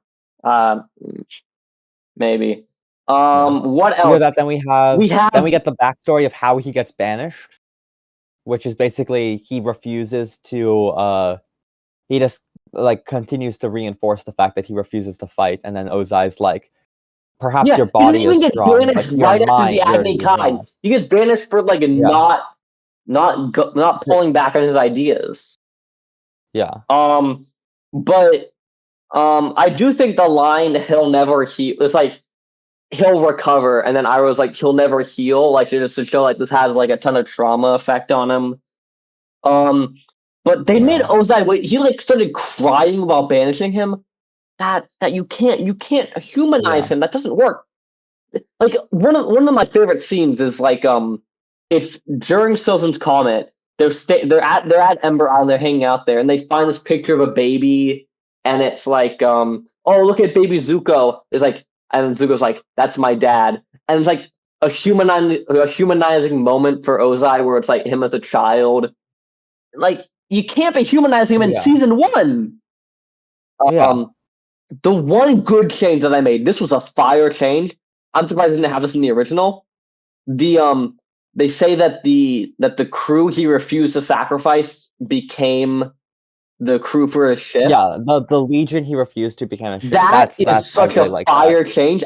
That's what I wanted No, this to that's what I was be. saying, because in the animated show, his crew doesn't really have a personality. Like, we don't really get to see him with the boys, him with the crew. Like But in this show, they're that definitely doing a one better job scene of like where introducing the crew. it's like the crew has not been respecting him the entire time. He walks back on the ship and No, they're because like, like the time we "Welcome can to definitely our see like prince," and they all start bowing. That yeah. is peak. And I do like that. that is a good it is a good moment where he asks Iroh, "What is this?" And he's just like, "Oh, I guess they must have missed you at Oh my god! Like whatever Iroh's night." like the guy's like he never respects us. He'll never make a sacrifice. And I was like, you don't know how much he sacrificed. He sacrificed his entire life as Fire Lord to save this crew. And when they finally realize that, they're so like they respect him a ton. It's Yeah. peak. Okay. Yeah. It actually is a really good change. Okay. And then we just have Aang gets everybody back from Ko by giving the little and temple. yeah, The there's little no statue. impact to it. They're just like, oh, okay, we're out of the spirit world. Cool. Yeah. Yeah. And then we get him going. The impact comes from like he goes to Gyatso's house and then he sees it's completely empty, and then he realizes that Gyatso was I don't. yeah, it doesn't really work for me either. The only human we ever see in the spirit world is Iroh and Korra. So Yeah. I'm not sure how this works. I don't know. They tried to explain it somehow. I'm not getting it. I don't know the lore very deeply on this, Yeah. but episode 7. And then we just have we're in the north. Oh, one of the things I don't understand, we see Iroh then put away the blue spirit mask, and then for some reason, after that point, everybody knows that Zuko is the blue spirit for some reason. Yeah. They just kind of brush over that fact. Zhao, I don't know how Zhao knows. Because Zhao, he found the dueling swords in the original. Oh yeah, no, actually no, I remember. That is how he explained it. He says because in the like final part where he's like has that confrontation with Zuko, he says, who do you think tipped me off that you were the blue mask? Your sister was able to match the swords to you and stuff Oh, like yeah, that. okay, No, she I does, but forgot they just that. don't mention it till like at the end. Yeah, okay, that's my So bad. it's a little like confusing. So then we just get to the north, I guess. North. One crazy thing, they made Yue's boyfriend really nice. The big thing was he was an Yeah. asshole in the original, but it was an arranged marriage. And they also remove all the arranged get- marriage stuff? No, yeah, I think that's because like Netflix did not really feel comfortable talking about arranged marriage. So they're like, how can we change this to just have it be okay? And they're like, okay, we're just gonna have her be allowed to reject marriage. And this guy is just nice and he was fine with it. Yeah. So Sokka and Yue have no problems getting together. Yeah. And also we find out that Yue one thing. The North just knows that the siege is coming. They're just like, you know what? We've been tracking these ships. We know they've been coming for a long time. Which gets rid of the entire like point of him asking. Then we have Zuko try to be is attempted to be assassinated by Chow. I mean, I was basically scene for scene with the original. Yeah. Then they finally arrive to Northern Tribe. Water Temple. Yeah. Northern Tribe. What is really cool is this is not cool. Like it's Paku standing there. It's like, so what training do you have to witness this combat? You know what He's really confuses me? No, at all. Actually, you know what really confuses me? We got a brief moment of Azula fighting. And I have to remember, was it this one where he was about to kill the person, and then the fire no, it wasn't this one. It was in a previous episode where she was training, and then does her fire briefly become blue for like half a second as she gets angry? I don't remember. But blue fire I is her definitely big thing. I remember she because the whole thing. I don't know why she has red fire. She has normal fire. Yeah, but I remember thing was blue for like fire. a split second, they made like her hand go blue. So I'm like, oh, is that cool? Is that gonna like start implying that it's like, oh, she has blue, like she actually does have blue fire? No, it turns out we find out later in this episode. Nope, it just that was just lightning. She was just doing lightning already. Oh yeah, they're just already introducing lightning with no explanation. Did it so effortlessly, like. Yeah, lightning bending is the most advanced firebending technique you can do, and then isn't it like literally because like you're literally like burning the ions in the air? Yeah. I feel like airbenders should be able to do that. Yeah, airbender. It's like kind of I don't know. I mean, what's cool is like if you look into it, like the subdivisions of bending that they do, like blood bending is really cool because like lava bending, metal bending with Toph. Yeah. Okay. Also, what's confusing me? We'll get to it later, but Suki. Is it Suki? Oh, yeah, or no, not Suki.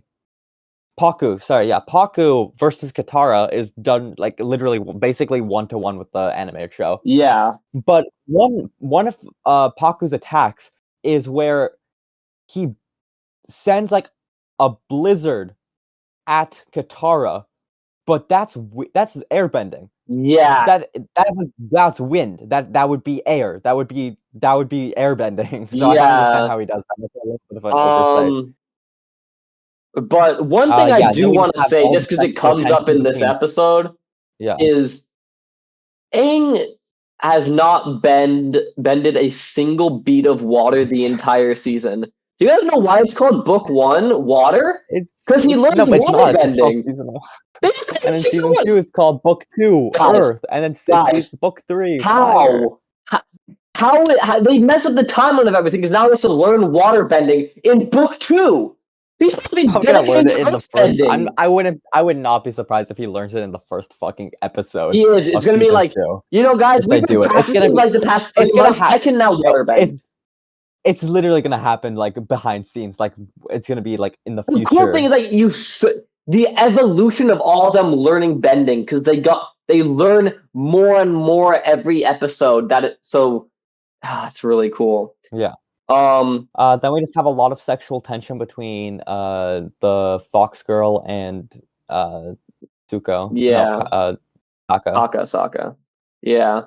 Then we have we have Puku being sexist again, which is like, at least they didn't change that. That means like his whole character arc is kind of saved. Yeah. But I mean, Katara, I did not remember the water-bending avatar from the animated series at all. I he is in did like not remember him being there. all I remember him from is in the finale when he's talking to all the past avatars. But they like give like a whole backstory about like training with spirits and a special spirit knife that can kill people. About like how his entire thing was like the reason he was basically never outside because like he was battling spirits his entire time as Avatar, stuff like that. Yeah. He does got that badass character design. He deadass just wearing a polar bear. Yeah, the whole I do think it was cool that we actually got like I didn't know his backstory before, so it was cool to hear that. But that kind of just like imply because like you know how like all the animals in the Avatar world are supposed to be like mostly like conjunctions of two different animals. Yeah. Him just wearing a regular polar bear pelt just kind of implies they're just polar bears. No, it is really funny because this one scene in book 2 where it's like we're going to see the king's bear, and they're like platypus bear. No, just like regular bear. That's really weird. They have to keep that. I feel like that's gonna be one of those things they have to keep. Okay. I think we're on episode 8. Do you have anything else for 7? Go over everything? I'm trying to see if we had anything else. We went over the lightning bending. Yeah. We went over the final battle, and then we just have Aang like. Oh yeah. Okay. Let's get to the last episode. Okay. The Fire Nation. I saw Momo for a second and remind. Oh yeah, we forgot to mention Momo has been here since Southern Air Temple. He just appeared and he hasn't done anything. He had no like funny like. I completely forgot Momo was in this. Like he does like. I remember because I saw him and then I remember he does a certain thing in this last episode. Oh yeah. We'll get to it. Okay. I genuinely burst out laughing when I saw it. It was so stupid. Okay. So first thing, the Fire Nation air balloon is used, and that a big thing is the Fire Nation gets air support. I think if I remember, they do the same thing they did in the animated show where they like have them take out one boat and then they go and see that there's like thousands of other boats. Yeah, that it is insanely cool. That's like basically exactly the same. That's always been a cool. But yeah, the Fire Nation they say like their biggest problem is that they don't have air support, so them having this balloon is an insanely big deal. And because it also shows that that's the whole thing in the animation is like we see their technology improve as the thing goes on. Fire Nation, they see, like, are like the most powerful benders, but they then, have the technological advancement. Because they have all they have all the engineers. Yeah, like metal. But then we get that was 100% doing the drill. There's no way they skip over the drill. That's too important an episode to skip. Okay. And then also like the final airships, like kind of adaptations of these airships. Yeah. Okay. One thing that was weird to me. Then we have that girl power moment where Katara gets all the women airbender. That makes no sense to me. I just like to say they bring like the teacher, and the teacher was like, "You got to respect our traditions," and I'm like, "Okay, it's okay." And I'm like, I would be like, Katara can learn waterbending combatively, but like. It doesn't make sense for all the women who like respect the culture of the northern tribe. During a battle, it would probably be smart to have a bunch of healers to heal the injured people.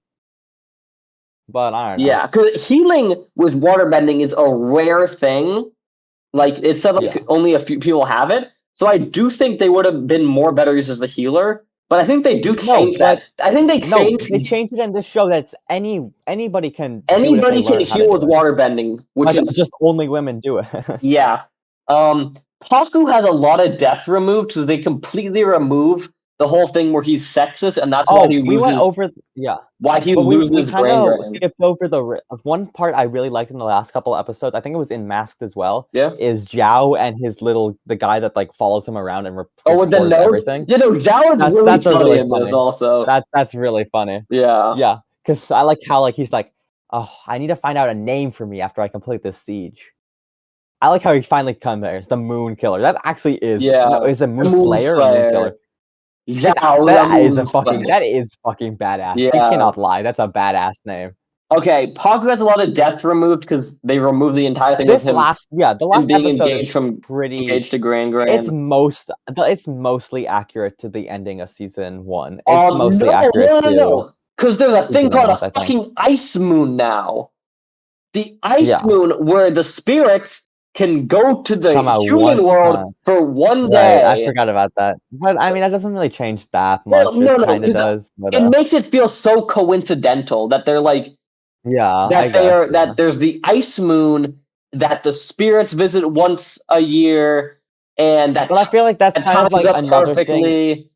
That's another thing, like with the Comet Festival. I feel like it's all like they planned it to be at that time because that's when the spirits would be out. Because that was Zhao's plan from the beginning, was to kill the moon so that they can take away the bending and then Okay, but take the here's city. the thing: Zhao, we learn in this episode, only knows this because he went to the fire temple, Ozai's temple and talk to the people. the Yeah, Sozens, Sozens. Was it and Sozens? I thought it this was. completely ruins the library from season 2.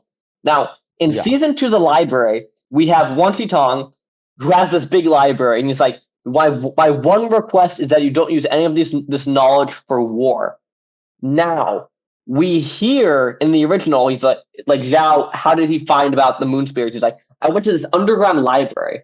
And then when we go to the library in season 2, he's like, I'm not gonna let any humans in because Zhao used the info here for war. Then it's like then yeah. Ing's like, I'm the Avatar, and he's like, But I'll let I it feel slide like they're just once. gonna be removing because we've already seen the spirit of knowledge. I feel like they're just not gonna be doing the desert anymore, But and they're just gonna have it's so they're important. just gonna How have do they learn Appa about the Day be of Black kidnapped in a Sun? different way. How do they learn about the Day of Black Sun?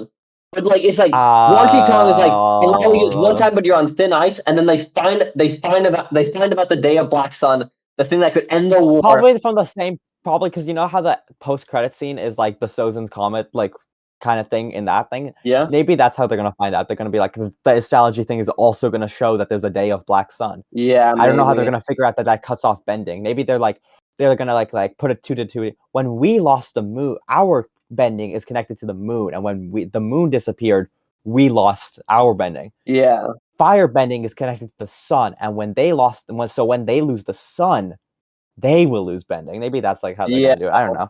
We'll see when it gets to it if really they important adapt it. because guess what Zhao did was there was a scroll in Wan Tong's library saying that firebenders lose their fire during a solar eclipse, but he burned it.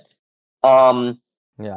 One thing, These freeze frames are so fucking the funny. special knife to kill spirits, like you have to make it so convoluted that they were still spirits. It's okay if they're not spirits. I found the thumbnail. They can just be the fish and spirits in the real world. Because they literally explained they were ancestral spirits. They left very early and they took on the form of fish.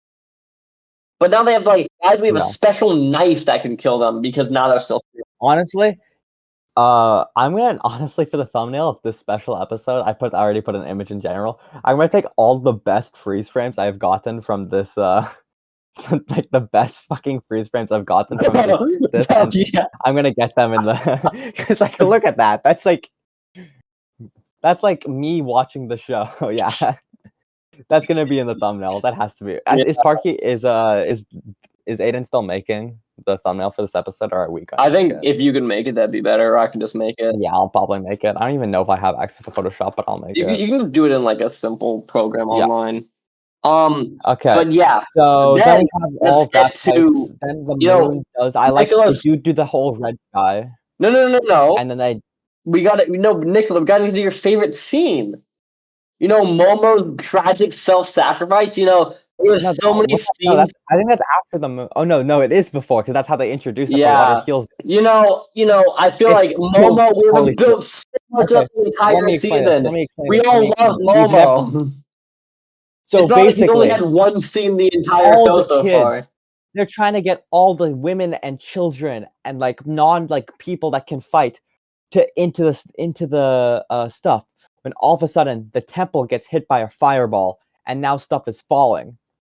Yeah. So One Piece is about to fall on a kid. All of a sudden Momo comes out of nowhere, hits the kid, and gets crushed by the fucking rubble and just fucking dies. Yeah, but we don't give a fuck about Momo, because we haven't seen him at all. We've barely seen Momo the entire season, except for Sokka just being annoyed at Momo every once in a while. Yeah. Okay. I get the red, and then the black and white is always really cool. Yeah, especially in animation. It was really good, But honestly, I think it would have been really good if even the fireballs were in black and white, and the only thing that was in color was like the Avatar state, just that blue, Yeah, and I it's like just that spirit I do at blue, like that the fireballs are and in then it's color, like but they kind shouldn't of have leaked color as much into the other yeah. places. Other thing, what is it? Yeah, because then They it would be really act cool in the final. so Aang is like, guys, I'm not letting what happened to the airbenders happen again.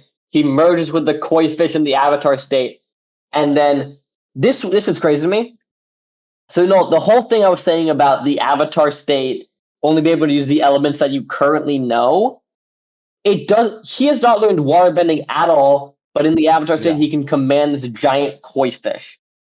But No, then because no, you missed the part where they explained that after he did that, he's not supposed to be Aang anymore. yeah, He's just no, the they spirit tried of to do the like another ocean. fake out that was like Aang is completely lost in the Avatar state and the koi fish.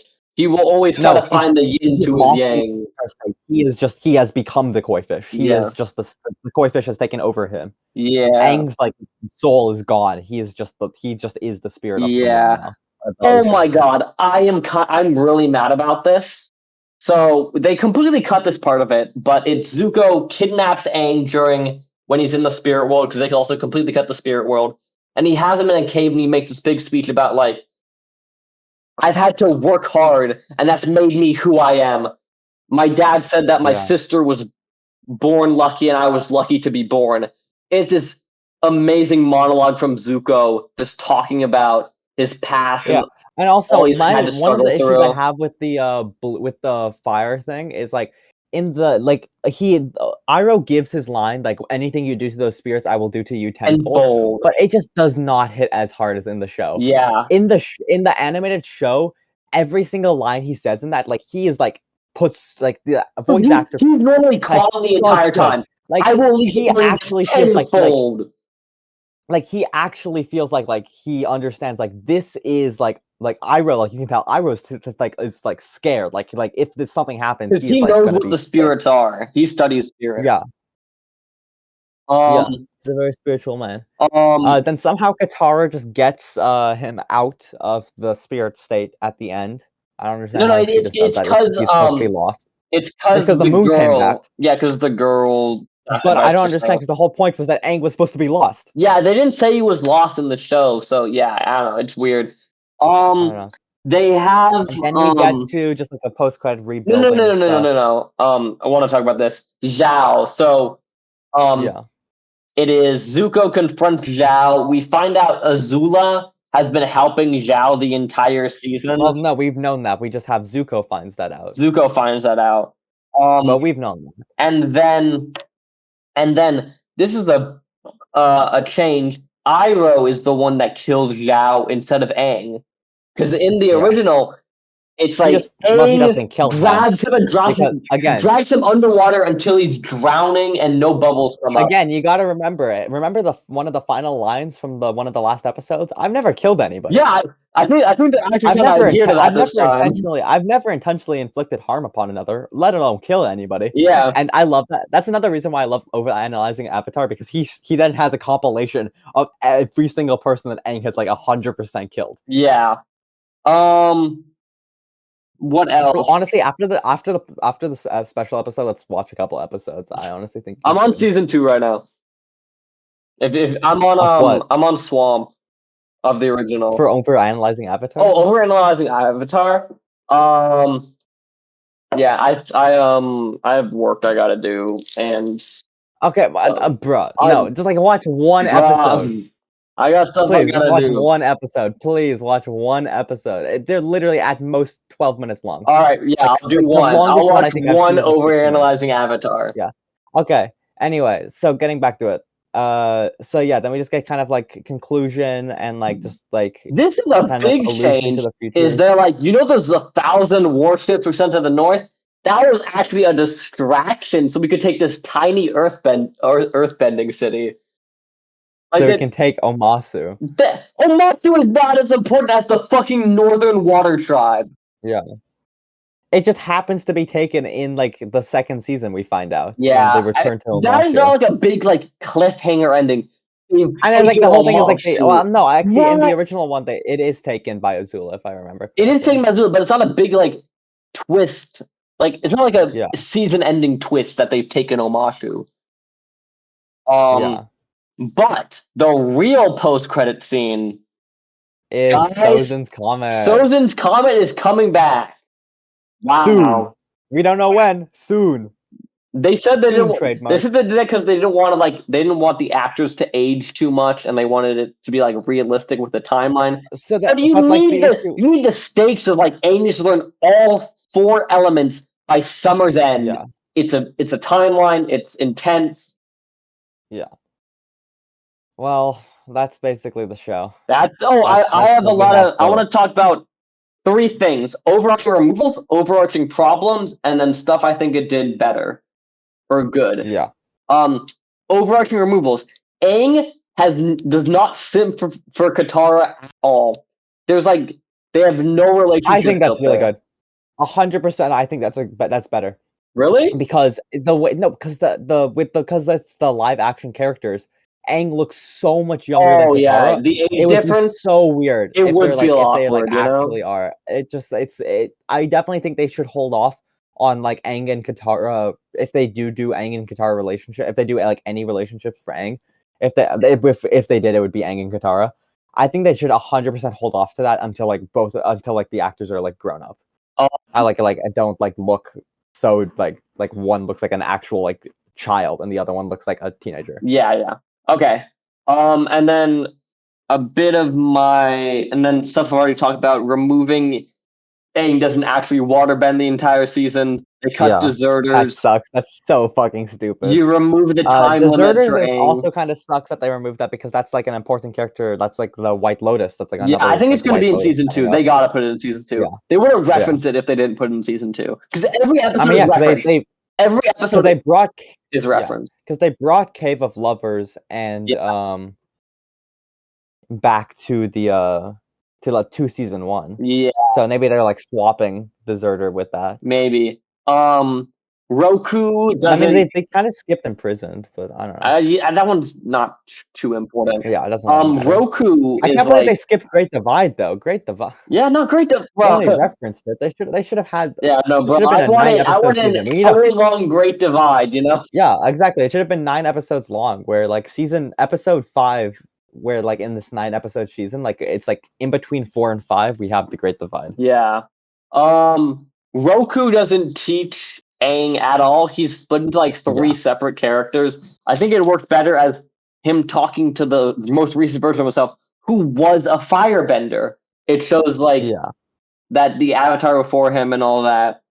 I don't know how they're gonna do because there were some very important scenes, like the Fire Lord and the Avatar. Like we don't know Roku that much. We know him as much as we know Kyoshi and the other and the waterbender. So I don't know how they're gonna do. There's a ton of like the whole backstory. I mean, they're probably also gonna do him. They're probably also gonna like get to know him better before that. I would assume. Yeah. I feel like they expanded in the wrong places sometimes. Agni Kai being too long, Zuko actually attacking. Yeah. The whole scene was like, do you think we'd still be friends? They add too much of that.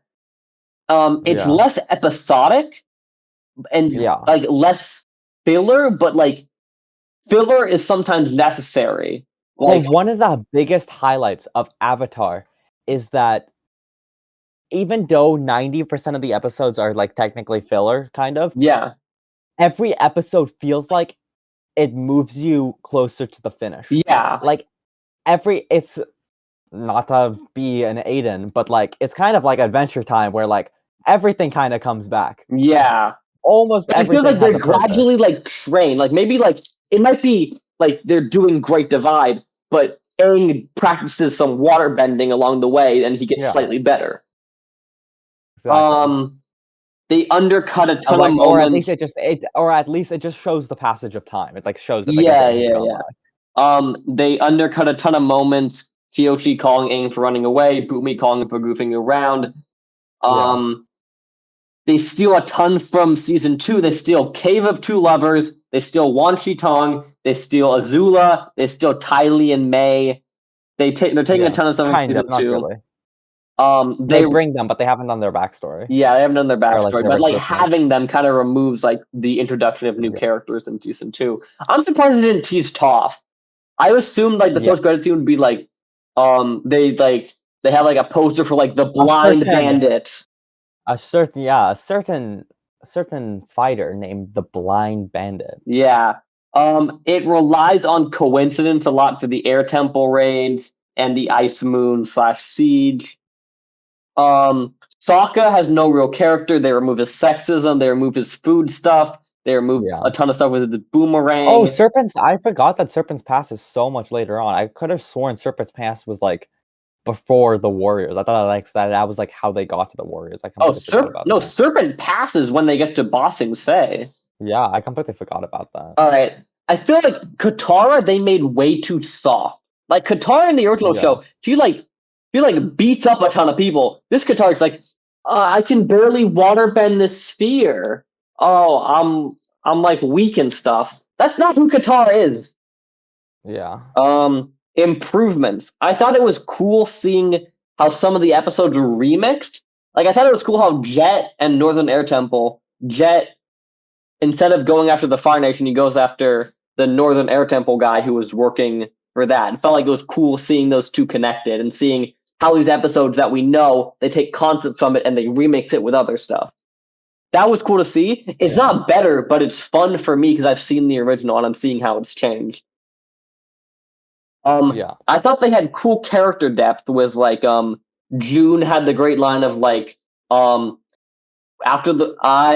have no loyalty to any nation, so whoever wins, I win, and I pick up the pieces. Some like one-off characters get a bit more lines, and I thought that was cool. Yeah. And then I thought the visuals were really good. It was, I think, like doing it now was great because you have like the powerful CGI to do all the stuff. Appa actually looks good in live action. You see like all his hair flying around. Yeah. It was really cool. Well, that's all I have on my notes. Yeah. Well, I think that's kind of a natural conclusion then. Yeah. Because that's really, we Well, went over the I think- entire season. Final notes. I would recommend this if you've seen the original and you want to see a kind of remixed version of it and it in Yeah. live action and all the stuff around that. They had some good scenes, like the Zuko with his crew, stuff like that. Good scenes there, but it does mix up. But if you haven't seen anything from this world, then watch the animated show. It's just If better. you haven't seen anything, please watch Avatar: The Last Airbender, the original. It is better, much better plot-wise. Live action makes a ton of big plot mistakes, but the original is still an amazing show. I would say one of my favorites of all time. So please watch it. Well, I guess that's all we have to say. Remember, always use Celsius. Always use Celsius.